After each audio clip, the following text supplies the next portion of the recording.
Bonjour à tous, ravi de vous retrouver dans Smart Tech, le rendez-vous des nouvelles technologies et des innovations numériques de BeSmart. Au sommaire aujourd'hui, la réalité virtuelle au service du social. La start-up Révolution lance en partenariat avec l'Association française des aidants une expérience immersive pour sensibiliser les collaborateurs au quotidien souvent invisible des aidants. Pour en parler, Laurent Renoux, le cofondateur de Révolution, sera en plateau avec nous.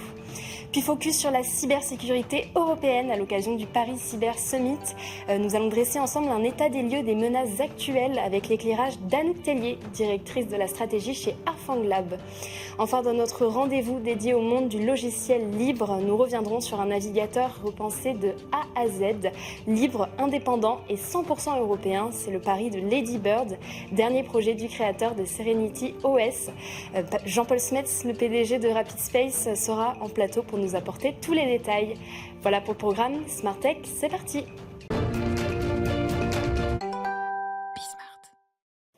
En France, un actif sur 5 est aidant et 44% d'entre eux estiment que cela nuit à leur carrière. Des salariés qui, en parallèle de leur vie professionnelle, accompagnent un proche malade, âgé ou même en situation de handicap. Comment sensibiliser à ce rôle, notamment dans l'entreprise? C'est le pari de la start-up française Airvolution, spécialisée dans la création d'expériences immersives, qui s'associe à l'Association française des aidants pour lancer une solution de sensibilisation en réalité virtuelle. Pour en parler, Laurent Renoux, vous êtes le cofondateur de Airvolution.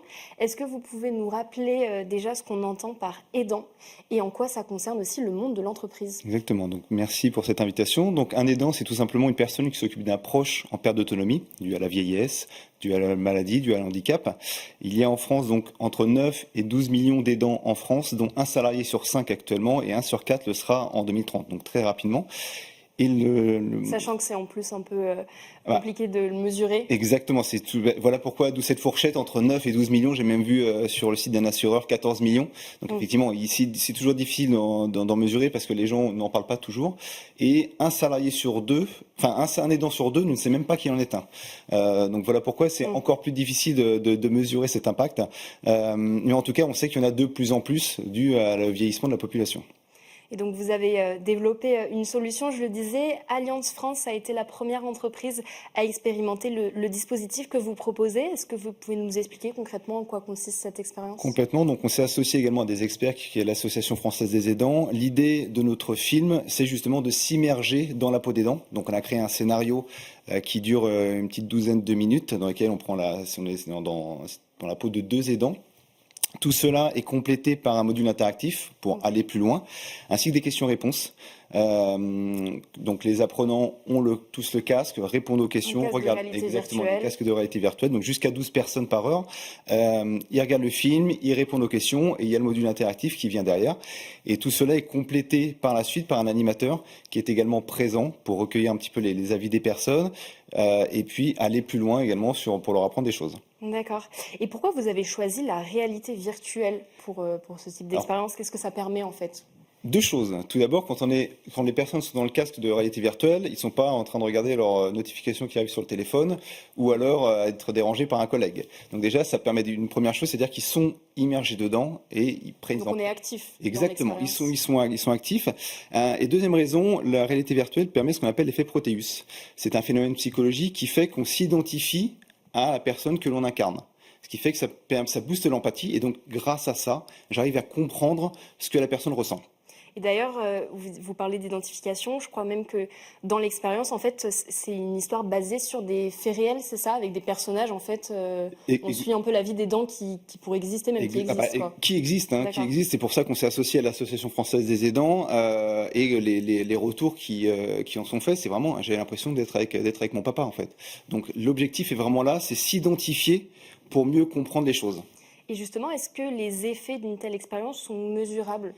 On fait des mesures d'impact, exactement. Ouais. Alors on peut passer justement, donc on peut aller jusqu'à 12 personnes par heure, ce qui fait qu'on peut sensibiliser jusqu'à 84 personnes sur une journée entière. Et grâce aux questions-réponses, en fait, on fait une mesure d'impact. C'est-à-dire que les données, on les récupère et on les transmet ensuite aux entreprises en indiquant, sur ces 84 personnes qui ont été sensibilisées, il y en a un tel chiffre qui sont aidants. Tel chiffre ne connaît même pas les dispositifs. Donc ça permet également à l'entreprise de savoir exactement où ils en sont. Et Est-ce que, donc là, on a parlé d'une première expérience du coup avec Alliance France. Est-ce qu'à terme, vous imaginez déployer ce dispositif à grande échelle? L'objectif, c'est effectivement de déployer à grande échelle. Donc Alliance France a été le précurseur, étaient les premiers à le lancer. On a fait le lancement officiel chez eux mardi, je les en remercie. Évidemment, d'autres mutuelles suivent le pas. Je vais chez une mutuelle cet après-midi. Le secteur des complémentaires voilà, santé. donc les complémentaires santé ont énormément, un rôle à jouer dedans parce qu'elles proposent des offres aux entreprises et puis également les entreprises dans le cadre pour les RH, pour la qualité de vie au travail. Forcément, c'est un enjeu pour les entreprises parce que on sait que les aidants, malheureusement, de par cette vie supplémentaire, ça entraîne de l'absentéisme, ça peut entraîner de la dépression, de la fatigue. Donc forcément, les entreprises doivent également s'emparer du sujet et elles s'en emparent. Elles proposent de plus en plus des dispositifs. Encore faut-il que les aidants également s'emparent de leurs dispositifs existants. Et pour ça, il faut eux-mêmes qu'ils sachent qu'ils sont aidants. Et rapidement, est-ce que vous envisagez d'autres dispositifs, d'autres expériences sur d'autres sujets de société? Évidemment. Ouais. L'objectif est d'en lancer plusieurs. Donc il y en a un qui va être lancé avant la fin d'année. Un autre sera sur le début d'année prochaine. D'accord. On peut pas dévoiler les thèmes pour l'instant. On sait qu'il y a un impact. On sait que la réalité virtuelle a un vrai impact. Notre solution permet de sensibiliser une masse de personnes sur la journée. Donc on peut en développer plusieurs. Merci beaucoup Laurent Renaud. Merci à vous. Je rappelle que vous êtes le cofondateur de Airvolution. Tout de suite, on enchaîne avec notre grand rendez-vous cyber dédié à la souveraineté européenne. Grand rendez-vous cyber aujourd'hui dédié à la souveraineté européenne. Bonjour Anouk Tellier, merci d'être avec nous. Vous êtes la directrice de la stratégie chez Arfang Lab, une entreprise française qui développe des solutions de type EDR, donc une entreprise spécialisée dans la cybersécurité. Donc EDR, c'est Endpoint Detection and Response. Avant d'entrer dans le vif du sujet, est-ce que vous pouvez du coup nous en dire un mot là-dessus et nous préciser comment fonctionne cette solution?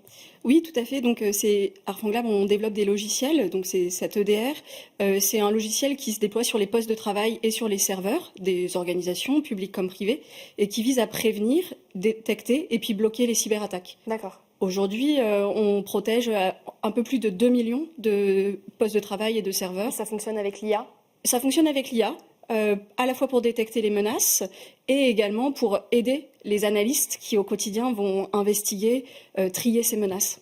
Et donc justement, si on fait un point rapidement des situations de la menace en fait en 2025, est-ce que déjà on a des chiffres récents pour mesurer les attaques cyber et quelles sont les attaques les plus préoccupantes aujourd'hui? Tout à fait. Ce qui est marquant en 2025, c'est à quel point la menace cyber est devenue un fait constant. Il y a toujours des cyberattaques, au pluriel, qui sont en cours contre des entités de toute taille, publiques comme privées. Quand on voit que l'ANSSI, dans son rapport annuel 2024, est intervenu plus de 4300 fois, on voit à quel point cette menace cyber, c'est devenu quelque chose du quotidien. Ouais, on en parle effectivement de plus en plus. Quasiment toutes les semaines, en fait, on a des entreprises qui sont touchées, mais pas que des entreprises. On a vu récemment que le département des Hauts-de-Seine a été victime d'une cyberattaque. C'était tout récemment, en mai 2025. Quelles sont les cibles les plus vulnérables aujourd'hui? Est-ce que vous diriez que c'est les hôpitaux, parce qu'on en a beaucoup parlé aussi dans le secteur de la santé, les entreprises, les collectivités? Je crois que vous avez sorti un rapport à ce sujet récemment. Oui, tout à fait. Il y a un peu ce triptyque des cibles de cyberattaque, donc les collectivités territoriales, les établissements de santé et les entreprises stratégiques qui peuvent être de taille différente. Ça peut également être des PME et des ETI, mais elles ont des activités stratégiques. C'est un peu le triptyque classique. Et elles sont continuellement ciblées. Ce qu'on note toutefois, c'est une vraie prise de conscience et la mise en place de mesures de renforcement dans ces cibles qui sont ciblées massivement depuis 2020. Et ça se traduit par une diminution un peu, je dirais, statistique du nombre de cyberattaques sur ces cibles-là. C'est de la statistique. La réalité, c'est que on voit, avec l'exemple mentionné du conseil départemental des Hauts-de-Seine, que ça continue d'arriver à ce type de structure. Donc elles sont de plus en plus concernées, mais peut-être pas suffisamment protégées. Et est-ce que vous direz que cette menace, elle évolue forcément avec le contexte de tensions géopolitiques qu'on connaît aujourd'hui? Tout à fait. Aujourd'hui, l'usage des cyberattaques, des modes d'action dans le numérique, je dirais, c'est devenu intégralement une partie de la dialectique de puissance entre les États. Il n'y a pas un seul conflit, une seule tension du monde réel, du monde diplomatique qui ne se traduit pas immédiatement et quasi systématiquement par des actions dans le monde numérique. On a vu des déstabilisations autour de la ville de Paris, des Jeux Olympiques. Notre équipe de recherche a publié là-dessus. On a vu récemment 14 agences de cybersécurité occidentales mettre en évidence, attribuer directement aux services de renseignement militaire russe des cyberattaques qui visaient à interrompre les chaînes logistiques qui appuient l'effort de guerre en Ukraine. Et donc on voit clairement cette traduction immédiate des conflits géopolitiques dans le cyberespace. Alors, il y a quelques jours s'est tenue la 7e édition du Paris Cyber Summit, un rendez-vous de haut niveau réunissant des commissaires européens, des hauts fonctionnaires, des parlementaires, des dirigeants du secteur privé et des experts en cyberdéfense. Donc, au programme de cette édition, on avait de nombreuses tables rondes consacrées aux grandes problématiques actuelles de la cybersécurité, des nouvelles tendances de la menace, à la protection des entités critiques, du secteur de la santé notamment, en passant aussi par l'impact de l'IA dans les cyberopérations ou encore les stratégies d'ingérence numérique et la guerre dans le cyberespace. La souveraineté européenne, c'était malgré tout un thème central. Selon vous, qu'est-ce que ça signifie déjà concrètement être souverain dans la cyber ? Tout d'abord, être souverain dans la cyber, c'est aussi être souverain dans le numérique. La cyber, c'est une surcouche du numérique. C'est indissociable. C'est indissociable totalement. Et donc, il faut vraiment tenir compte de ça. Ensuite, être souverain, c'est avant tout, au-delà du débat philosophique sur le sens de souveraineté, de autonomie stratégique, c'est avant tout être maître de ses choix, d'avoir suffisamment de transparence dans les solutions pour comprendre, voir ce qui se passe, de les maîtriser, d'être en capacité de choisir, mais aussi de refuser certaines fonctionnalités si on n'en a pas besoin, si elles ne correspondent pas à notre contexte, à nos risques. Et enfin, c'est la capacité de contrôle, d'être en capacité de vérifier que, au-delà du déclaratif, la réalité technologique, elle est vraiment conforme à son contexte, à ses risques. Alors, lors de la première journée de ce Paris Cyber Summit, un protocole d'accord a été signé avec comme objectif de structurer une politique industrielle commune en Europe. Les signataires de ce MOU sont notamment Daniel Lecoguic de la CN, donc pour la partie France, et Peter Sund du FISC, donc Finnish Information Security Cluster pour la Finlande. On s'est rendu à la Maison de la Chimie et on a pu obtenir une interview de Sébastien Garneau, l'organisateur du Paris Cyber Summit, qui nous a expliqué les 3 piliers de cet accord. On regarde. On est ici à la 7e édition du Paris Cyber Summit. Alors, est-ce que vous pouvez nous résumer un peu quels sont les temps forts de cette édition 2025 ? Oui, merci. Pour cette 7e édition, on avait peut-être 2 temps forts majeurs. Le premier, et c'est vraiment pour nous quelque chose de très important, c'est la signature du Memorandum of Understanding avec nos collègues finlandais, espagnols, et l'année dernière, c'était allemand. Et c'est comme ça qu'on construit une vraie souveraineté européenne. C'est en tous les cas ce qu'on pense, et c'est ce qu'on est en train de faire aujourd'hui. Et donc cet accord, il vise quoi concrètement ? Qu'est-ce qu'on peut trouver dedans ? Quelles sont les parties prenantes ? On a essayé de faire simple, parce que tout le monde est très occupé, tous ces gens sont des décideurs de premier plan et ils font la cyber en Europe. Donc l'idée était de faire simple, visible et lisible. Premier pilier, échange d'informations. Juste un mail, avec 2 parties, peut-être 3. Première partie, actualité législative. Qu'est-ce que votre Parlement est en train de faire dans la tech et dans la cyber en ce moment ?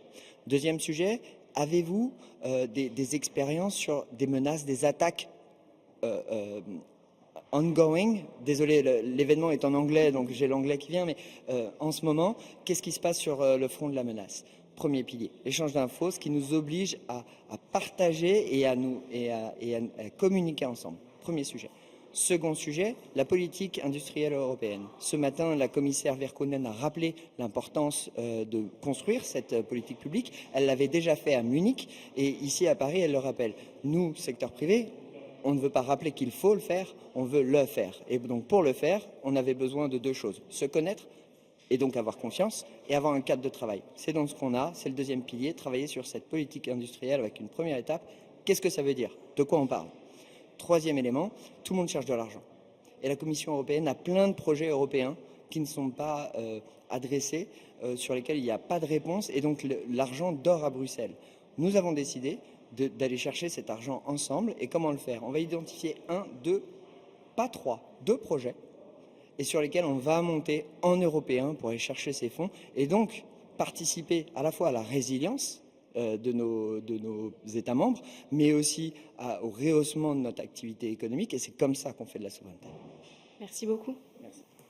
Alors Anouk Tellier, peut-être rapidement, qu'est-ce que ça vous inspire cette initiative et est-ce que vous soutenez cette logique de s'unir à travers l'Europe, à travers des protocoles en fait comme celui-ci? Tout à fait. Toutes les initiatives qui visent à favoriser plus de coordination, plus d'échanges au niveau européen, elles doivent être saluées.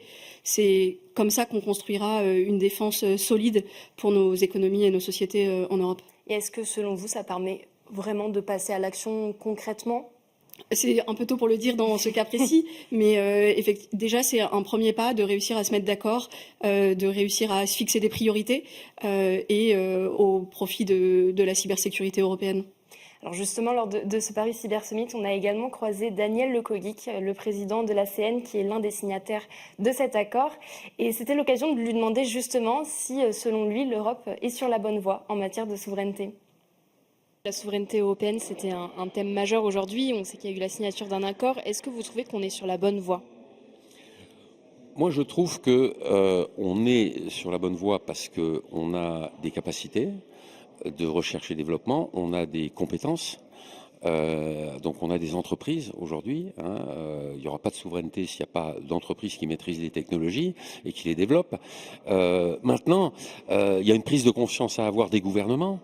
Et de réformer les politiques d'achat, par exemple. Aujourd'hui, les gouvernements, les grandes institutions, les grands groupes privés achètent américains. Bon, je dirais que, sous forme de boutade, notre meilleur commercial, c'est Donald Trump. Il arrive et il dit, ça pousse à quelque part à une réflexion des Européens à se dire, et ça serait bien qu'on ait des solutions souveraines.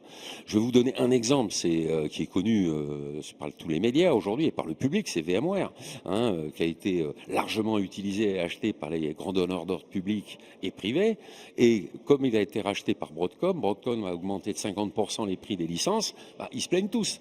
Oui, mais il fallait pas acheter VMware, ou il fallait étudier des solutions européennes. Alors, juste un dernier point sur les solutions européennes versus les solutions américaines. Mon message, c'est il faut être frugal. C'est-à-dire qu'aujourd'hui, les solutions européennes, effectivement, elles n'ont pas les 50 fonctionnalités supplémentaires ou 10 fonctionnalités supplémentaires élégantes, jolies, que peuvent avoir certaines solutions américaines. Mais elles sont nécessaires et suffisantes. D'accord ? Quand vous achetez Excel, vous utilisez 5% des fonctionnalités d'Excel.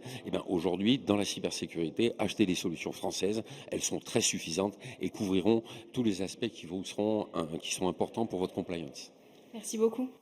Anouk Tellier, est-ce que vous êtes plutôt optimiste sur les capacités justement de notre écosystème européen à s'imposer face aux géants américains notamment ? Oui, tout à fait. On a en Europe et en France plus particulièrement des solutions de classe mondiale. On fait souvent différemment, on fait parfois mieux que nos concurrents américains. Et c'est ça qu'on doit cultiver, cette performance de notre écosystème, cette innovation de notre écosystème. Et justement, Daniel Lecoguic, il a parlé de la notion de frugalité. Ça évoque quoi pour vous ? Est-ce que... Au-delà de la notion de frugalité, je pense que c'est cette notion d'être suffisant où j'ai un peu plus de mal. Je pense que en tant qu'écosystème, c'est dangereux. Il faut continuer à pousser l'innovation, à être au niveau et à être même parfois plus performant et à travailler ensemble. En travaillant avec d'autres entreprises en Europe, on peut fournir la profondeur de fonctionnalité qu'évoquait Monsieur Lecoguic. C'est ce qu'on a fait par exemple avec Arfang Lab. On a travaillé avec une société autrichienne. Icarus. Racontez-nous du coup ce cas d'usage. Icarus est une société autrichienne que honnêtement on ne connaissait pas parce qu'ils sont autrichiens, parce que nous on est français. Ils sont venus à vous du coup ou... Oui, qui sont venus à nous. Et on a des solutions qui sont très complémentaires. On n'est pas concurrents, mais on travaillait jamais ensemble. Et donc on a fait le pari de fusionner nos solutions et de fournir une offre commune. Et je pense que c'est un modèle qui est reproductible. Et en tout cas, c'est quelque chose qu'avec Arfang Lab, on va essayer de continuer, de fournir des solutions et des offres packagées avec plusieurs solutions françaises et européennes. Et qu'est-ce que ça montre, cette coopération ? Donc, selon vous, c'est vraiment un modèle qui est reproductible sur l'ensemble de la chaîne cyber ? Tout à fait. Je pense qu'aujourd'hui, on a de très nombreuses petites pépites en France et en Europe, et que en travaillant ensemble, en étant commercialement bon et techniquement bon, on peut largement fournir des solutions aux grands groupes, aux grandes institutions qui sont meilleures et différentes de celles de nos concurrents américains. Alors quand on parle de l'Europe, il y a aussi un sujet qui revient beaucoup, c'est l'aspect réglementaire. Récemment, on en parle beaucoup, c'est la directive NIS 2. Est-ce que vous pensez qu'elle est suffisamment comprise par l'écosystème ? On parlait tout à l'heure d'acculturation, en fait, parce que la directive NIS 2, elle va notamment s'imposer aux collectivités. Est-ce que vous pensez qu'aujourd'hui, l'écosystème l'a suffisamment compris, s'en est imprégné ? Est-ce que vous pensez qu'elle va être bien appliquée ? Est-ce qu'on a les clés, en fait, pour l'appliquer même ? La directive NIS 2, elle est importante parce qu'elle démocratise les exigences de cybersécurité, par opposition à une approche réglementaire précédente qui était concentrée uniquement sur les entités critiques. C'est donc NIS 1, du coup. NIS 1 ou la LPM en France, la loi de programmation militaire, pardon. Et donc cette démocratisation, elle passe aussi par un effort de pédagogie. Il faut expliquer ce que c'est que les exigences cyber. Il faut que les fournisseurs de solutions expliquent en quoi les solutions correspondent ou non à certaines exigences de la réglementation. Est-ce qu'elle sera suffisante ? Aujourd'hui, c'est un peu tôt pour le dire. J'ai tendance à dire, de manière générale, que la réglementation, elle n'est jamais suffisante si elle n'est pas suivie des faits, si elle n'est pas suivie de véritablement mise en œuvre. Et c'est vrai que face aux cyberattaques actuelles, et alors qu'on attend encore la transposition de la directive NIS, j'inciterai plutôt toute entité à se lancer dans une démarche de cybersécurité, quoi qu'il arrive. À être proactif et à mettre en place les premières mesures, les mesures élémentaires de cybersécurité. Et donc, est-ce que selon vous, on avance vraiment vers un référentiel européen de cybersécurité de haut niveau ? Est-ce qu'on est suffisamment à la hauteur là-dessus ? Ça, c'est un peu plus difficile parce que il y a effectivement la réglementation. Il y a eu plusieurs initiatives pour mettre en place des cadres de certification, notamment des solutions l'harmonisation des certifications au niveau européen. Nous, notre expérience en tant qu'Arfang Lab, on a été certifié puis qualifié par l'ANSSI à 2 reprises. C'est que quand on va en Allemagne, puisqu'on a une activité commerciale en Allemagne, même si cette certification est reconnue par le BSI, l'homologue de l'ANSSI en Allemagne, culturellement, les acheteurs, ils ne mettent pas la même valeur sur cette certification reconnue que sur une certification du BSI. Donc même si la réglementation est en place, là on voit que c'est un peu dans l'état d'esprit qu'il y a ce retard, et c'est quelque chose sur lequel il faut travailler, ça ne se fera pas en un jour. Bon, je crois que ça c'est clair, il faut continuer à travailler là-dessus. Merci beaucoup Anouk Théier, je rappelle que vous êtes la directrice de la stratégie d'Arfang Lab. On enchaîne tout de suite avec notre rendez-vous avec le monde du libre.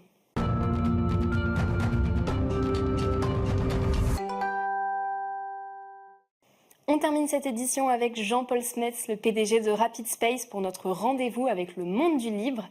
Jean-Paul, aujourd'hui, vous allez nous parler d'un logiciel français que nous utilisons tous et tous les jours, que nous soyons sous macOS, iOS, Windows et même Linux.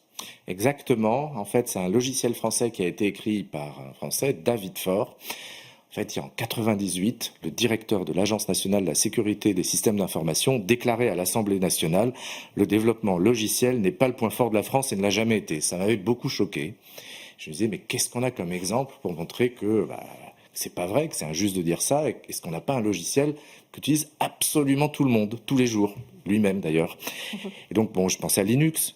C'est bien, ça domine les serveurs, mais c'est européen, mais finlandais. Python, c'est le langage le plus utilisé au monde, c'est européen, mais c'est néerlandais. On a VLC ou Scikit-learn qui sont français, mais c'est pas aussi célèbre que Linux. Et là, je me suis souvenu de David Faure, que j'avais rencontré à Tokyo à la fin des années 90, lors d'un colloque à l'ambassade de France sur les logiciels libres. Et David Faure est en fait l'ancêtre de Conqueror, qui est le logiciel dont dérivent tous les navigateurs web, que vous ayez un iPhone ou n'importe quoi d'autre. Parce que, par exemple, sur un iPhone, on utilise Safari, souvent. Justement, Safari, qui a été lancé en 2001, est dérivé de Conqueror, qui a été créé en 1998. Donc, sans le savoir, tu utilises tous les jours un navigateur web créé par un Français en 98. Et le composant derrière Conqueror, qui s'appelle KHTML, en fait, a été intégré par Apple sous le nom de WebKit, un peu comme Android de Google, c'est un Linux dérivé. Lorsque Google a vu Safari, ils ont copié Safari, ce qui a donné Google Chrome en 2008. Et Google Chrome, au lieu d'utiliser WebKit, a eu un dérivé en 2013 qui s'appelle Blink. Et donc du coup, est-ce qu'on peut chiffrer combien de navigateurs ont été fondés sur la base du Conqueror de David Fort? Je suis allé voir Wikipédia, qui est un super historique. Et dans Wikipédia, on voit une espèce de zone verte. Et sur 22 navigateurs encore en développement, 18, en fait, dépendent de Conqueror.